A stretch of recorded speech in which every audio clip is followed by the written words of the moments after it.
Start करते हैं database के साथ। मैं लॉगिन कर लेता हूँ cd c :/xampp mysql/bin और एंटर कर दिया। अब यहाँ के आके लिखते हैं mysql -u root -p और इंटर कर दिया। पासवर्ड मांगा और पासवर्ड बता दिया हमने। ठीक है, अभी हम MariaDB के MySQL के अंदर आ गए और यहाँ पे MariaDB लिखा हुआ आ रहा है, नन लिखा हुआ आ रहा है। तो अगर हमें देखना है कि जो हमारा MySQL है इसके अंदर कौन कौन से डेटाबेसेस क्रिएट हुए हुए हैं, तो उसके लिए कमांड यूज़ करेंगे हम शो डेटाबेसेस। ठीक है, आपने कमांड लिखी, स्टेटमेंट टर्मिनेटर डाला और इंटर कर दिया, तो बता देगा कि कौन कौन से आपके पास डेटाबेसेस हैं। तो यहाँ पे अटेंडेंस DB है, लाइब्रेरी है, MySQL है, इस तरह से अलग अलग डेटाबेसेस हैं। तो हमें क्या करना है, हम एक नया डेटाबेस क्रिएट करेंगे। तो नया डेटाबेस क्रिएट करने के लिए कमांड लिखेंगे क्रिएट डेटाबेस और फिर डेटाबेस का नाम दे देते हैं, और नाम हम कोई भी दे सकते हैं। तो मैं इसका नाम रख देता हूँ लाइब्रेरी DB, कि मैंने नाम रख दिया लाइब्रेरी DB। ठीक है, क्रिएट डेटाबेस लाइब्रेरी DB और इंटर कर दिया। जब हमने कहा इंटर किया तो क्यूरी ओके ये लिखा हुआ आ गया, और इसका दिस मीन्स कि डेटाबेस हमारा क्रिएट हो चुका है। अब यहाँ पे आके चेक करेंगे कि वाकई में हमारा डेटाबेस क्रिएट हुआ या नहीं। तो वही शो डेटाबेसेस की जो कमांड है वो इंटर करके एग्जीक्यूट करवाएंगे। तो यहाँ पे आप देखें लाइब्रेरी DB के नाम से डेटाबेस बन गया है। ठीक है, अभी हमें इस लाइब्रेरी DB जो नया डेटाबेस हमने क्रिएट किया है इसके अंदर हम टेबल्स क्रिएट करेंगे। तो किसी भी डेटाबेस के अंदर टेबल्स क्रिएट करने के लिए सबसे पहले हमें उसको यूटिलाइज़ करना होगा, यूज़ करना होगा। तो यहाँ पे आके लिखेंगे यूज़ लाइब्रेरी DB। इसका मतलब अब हम लाइब्रेरी DB के अंदर आ चुके हैं। देखो यहाँ पे पहले नन लिखा हुआ था, अब यहाँ पे लाइब्रेरी DB लिखा हुआ आ रहा है। दिस मीन्स कि अब हम लाइब्रेरी DB के ऊपर टेबल्स क्रिएट कर सकते हैं। हमने बेसिकली लाइब्रेरी DB का डेटाबेस को हमने सेलेक्ट कर लिया है। ठीक है, आगे बढ़ते हैं और टेबल्स क्रिएट करेंगे। हम 4 टेबल्स क्रिएट करेंगे इस लाइब्रेरी DB के अंदर। सबसे पहले बुक डिटेल्स, फिर यूज़र डिटेल्स, फिर कैटेगरी, फिर इशू डिटेल्स, ये 4 टेबल्स हम क्रिएट करेंगे। तो पहली टेबल के ऊपर आ जाते हैं और टेबल की जो कमांड है वो लिखेंगे क्रिएट टेबल, और टेबल का नाम दे देंगे। सपोज़ मेरी टेबल का नाम है बुक अंडरस्कोर डिटेल्स।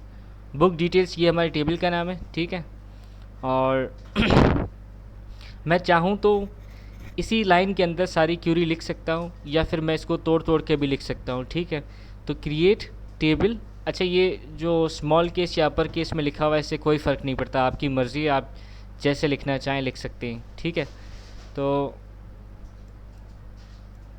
हम यहाँ पे आए क्रिएट बुक डिटेल्स, और यहाँ पे मैं ब्रैकेट डाल देता हूँ, और ब्रैकेट के बाद हम बताएंगे कि इसके अंदर कौन कौन से कॉलम्स होने चाहिए।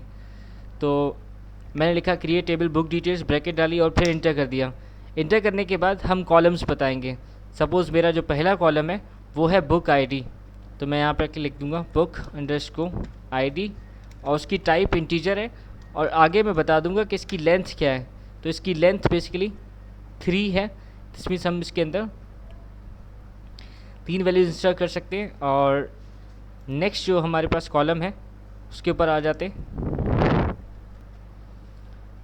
तो ब्रैकेट के बाद कॉमा डालेंगे और इंटर कर देंगे। दूसरे कॉलम का नाम बता देंगे। सपोज़ मेरा दूसरा कॉलम है बुक अंडरस्कोर नेम, और उसकी जो डेटा टाइप है वो हम, क्योंकि हम इसके अंदर टेक्स्ट स्टोर करवाएंगे तो हम इसकी डेटा टाइप वारचार रख देते हैं, वारचार रख देते हैं। ठीक है, तो वारचार की डेटा टाइप है और उसकी लेंथ बता दी 35 कैरेक्टर्स, कॉमा। इसी तरह फिर नेक्स्ट कॉलम बताएंगे हम, और नेक्स्ट कॉलम हमारा ऑथर का है। तो यहाँ पे आके लिखा ऑथर, और डेटा टाइप बता दी कैरेक्टर 25। दिस मीन्स कि इसके अंदर हम 25 कैरेक्टर स्टोर कर सकते हैं। तो मैंने यहाँ पे लिख दिया 25 ब्रैकेट क्लोज कॉमा और इंटर कर दिया। ठीक है, तो ऑथर का क्या नाम है, कॉलम आ गया। ऑथर के बाद हम एक और कॉलम क्रिएट करेंगे एडिशन का, EDITION एडिशन। और कैरेक्टर, इसकी डेटा टाइप कैरेक्टर रख रहे हैं। कैरेक्टर और वालचार में कोई फ़र्क नहीं, दोनों सेम ही है। तो EDITION edition comma enter, edition हो गया। एडिशन के बाद आपने एक और कॉलम ऐड कर देना है डिस्क्रिप्शन का, DESCRIPTION डिस्क्रिप्शन। और इसकी जो डेटा टाइप है वो टेक्स्ट है, ठीक है। टेक्स्ट डेटा टाइप के अंदर हम, तो लास्ट कॉलम हमारा डिस्क्रिप्शन है जिसकी डेटा टाइप टेक्स्ट है। इसमें भी हम टेक्स्ट स्टोर कर सकते हैं, लेकिन इसकी लेंथ कुछ ज़्यादा होती है।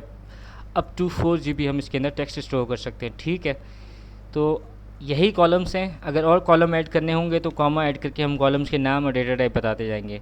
लेकिन अभी हमें और कॉलम्स नहीं इंटर करने, तो ये ब्रैकेट ओपन कर देंगे।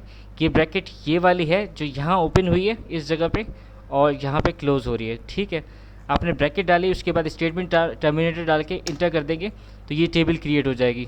क्यूरी ओके, रोज़ CO अफेक्टेड लिखा हुआ आ गया। दिस मीन्स कि आपकी टेबल क्रिएट हो गई है। अब देखना है कि वाकई में टेबल क्रिएट हुई है, तो उसके लिए हम क्या करेंगे, कमांड यूज़ करेंगे शो टेबल्स की।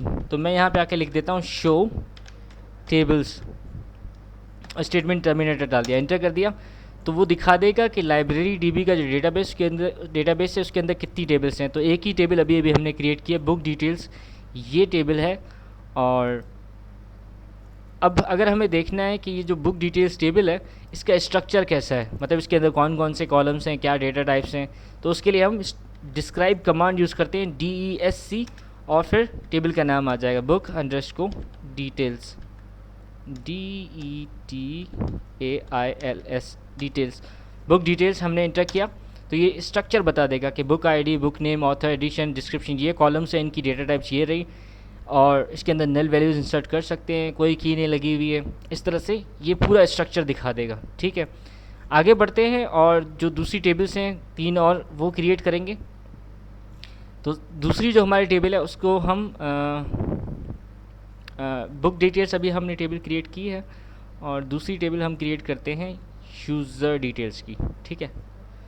और यूज़र डिटेल्स की टेबल के लिए आ जाते हैं क्रिएट, यहाँ पे आके क्यूरी लिखते हैं, क्रिएट टेबल, और टेबल का नाम दे देंगे user underscore DETAILS details, user details. मैंने यहाँ पे ब्रैकेट ओपन कर दी, और मैं अब इंटर नहीं करना चाह रहा हूँ, मैं वन गो में यहाँ पे क्यूरी लिखना चाह रहा हूँ कि एक ही साथ सारी जो है ना वो आ जाए। सबसे पहला कॉलम हमारा यूज़र ID का है, यूज़र अंडरस्कोर ID, इसकी डेटा टाइप इंटीजर है और इसकी लेंथ 3 है, कॉमा, एक कॉलम हो गया। अब दूसरा कॉलम नाम, नेम के अंदर आए, और हमने इसकी डेटा टाइप वारचार 35 बता दी। तो जब मैंने इसको एक ही लाइन में कंटिन्यू किया तो वो खुद ही नीचे आ जाएगा, आपको इंटर करने की ज़रूरत नहीं है, ठीक है। और ये सिंगल लाइन है। तो नेम वारचार 35, और उसके बाद नेक्स्ट कॉलम लोकेशन का आ जाएगा, लोकेशन। इसमें हम कैरेक्टर डेटा टाइप को यूज़ करते हुए 35 कैरेक्टर स्टोर करवाना चाह रहे हैं। और लास्ट जो आपका कॉलम है वो फ़ोन नंबर है, तो यहाँ पे आके लिख देते हैं फ़ोन अंडरस्कोर नंबर, ठीक है। और इसकी डेटा टाइप इंटीजर रख देते हैं हम, और इंटीजर मैं 14 कर देता हूँ, 14 नंबर से हम इसको स्टोर करवा सकते हैं, ठीक है। ये हमारा लास्ट कॉलम था। और कॉलम ऐड करने होंगे तो कॉमा डाल के ऐड कर सकते हैं। अभी हमें कॉलम ऐड नहीं करने, हमें यहाँ पे क्लोज़ करना है, तो हम ब्रैकेट लगाएंगे, जो ब्रैकेट हमने यहाँ स्टार्ट में ओपन की थी, ये ब्रैकेट। तो अब यहाँ पे इसको क्लोज़ करेंगे, स्टेटमेंट टर्मिनेटर लगा दिया, ठीक है, और इंटर कर दिया। जब हम इंटर कर दिया तो ये लाइन लिखी हुई आ गई क्यूरी ओके, रोज़ 0 रोज़ अफेक्टेड। आके देखना चाहें कि अगर टेबल क्रिएट हुई है नहीं क्रिएट हुई है, तो यह शो टेबल्स की कमांड एग्जीक्यूट की तो यूज़र डिटेल्स की टेबल आ रही है, सही है। इस तरह से आगे बढ़ेंगे और तीसरा टेबल हम क्रिएट करेंगे। जो तीसरा टेबल है हमारा वो है कैटेगरी का। तो यहाँ पे आके लिखते हैं क्रिएट टेबल, और टेबल का नाम आ जाएगा कैटेगरी, ब्रैकेट ओपन कर दिया, कैटेगरी, और कैटेगरी के अंदर जो पहला कॉलम है वो है user ID, user underscore ID, और इसकी जो डेटा टाइप है वो इंटीजर 3 नंबर स्टोर करवाएंगे, इसलिए यूज़र आईडी कॉलम का नाम है, इंटीजर डेटा टाइप इंटीजर 3 इसकी डेटा टाइप है। आगे टाइप के किस तरह की टाइप है बुक की, तो यूज़र की टाइप क्या है बेसिकली, तो टाइप में आके वारचार 35 कर देता हूँ मैं, ब्रैकेट ओपन किया 35 और ब्रैकेट क्लोज, कॉमा। नेक्स्ट हमारे पास कॉलम है फैसिलिटी का, कि उसको यूज़र को क्या क्या फैसिलिटीज़ दी हुई है, FACILITY फैसिलिटी, और यहाँ पे आके हम कैरेक्टर डेटा टाइप यूज़ कर रहे हैं और 25 कैरेक्टर स्टोर करवाना चाह रहे हैं, तो 25 ब्रैकेट क्लोज। एक और कॉलम ऐड कर देते इशू स्टेटस का, issue status issue underscore status, ठीक है, इशू स्टेटस आ गया। और इशू स्टेटस के बाद इसकी जो डेटा टाइप है ये आपने बूलियन रखनी है, तो यहाँ पे सिंपल से आप बूलियन लिख दें और ब्रैकेट क्लोज कर दी और स्टेटमेंट टर्मिनेटर इंटर कर दिया, तो हमारी ये टेबल क्रिएट हो गई। देखते हैं शो टेबल्स की कमांड एग्जीक्यूट करवाई तो ये कैटेगरी की टेबल आ गई। अब कैटेगरी के स्ट्रक्चर देखना चाहें तो DESC category statement terminator, user ID, type, facility, issue status, और इस इशू स्टेटस के अंदर हमने डेटा टाइप जो डिफाइन की थी वो बूलियन की थी, तो बूलियन के लिए टाइन इंटीजर डेटा टाइप यूज़ करता है जिसके अंदर 0 या 1 स्टोर करवा सकते हैं। तो क्योंकि टाइन इंटीजर नंबर होता है तो 0 और 1 हम इसमें स्टोर करवा सकते हैं, और उसकी लेंथ भी हमने 1 ही रखी है, या तो 0 स्टोर होगा या 1 स्टोर होगा, ठीक है। आगे बढ़ते हैं और आगे हमारी जो लास्ट टेबल है वो क्रिएट करते हैं। लास्ट टेबल हमारी है इशू डिटेल्स की, तो यहाँ पे आके लिखते हैं क्रिएट टेबल, और टेबल का नाम आ जाएगा issue underscore details, create table issue details, bracket open कर दिया और आपके कॉलम्स आ जाएंगे।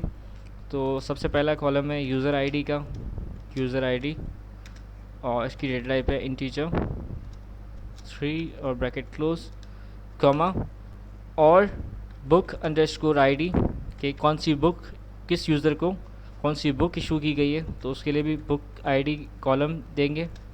इंटीजर डेटा टाइप अगेन 3 उसकी लेंथ है, ब्रैकेट क्लोज, कॉमा।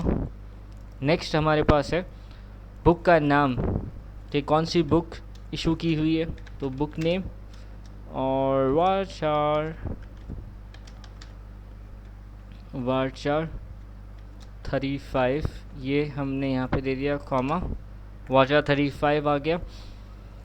अब डेट ऑफ इशू और डेट ऑफ रिटर्न ये 2 कॉलम और ऐड करवाएंगे, date underscore of underscore issue, इसकी टाइप जो है वो डेट रख देते हैं, comma, date underscore of underscore return, कब इशू हुई बुक और कब वापस हुई, तो इसकी 2 डेटा टाइप हमें 2 कॉलम्स हैं, डेट ऑफ इशू और डेट ऑफ रिटर्न, ये 2 कॉलम्स हो गए।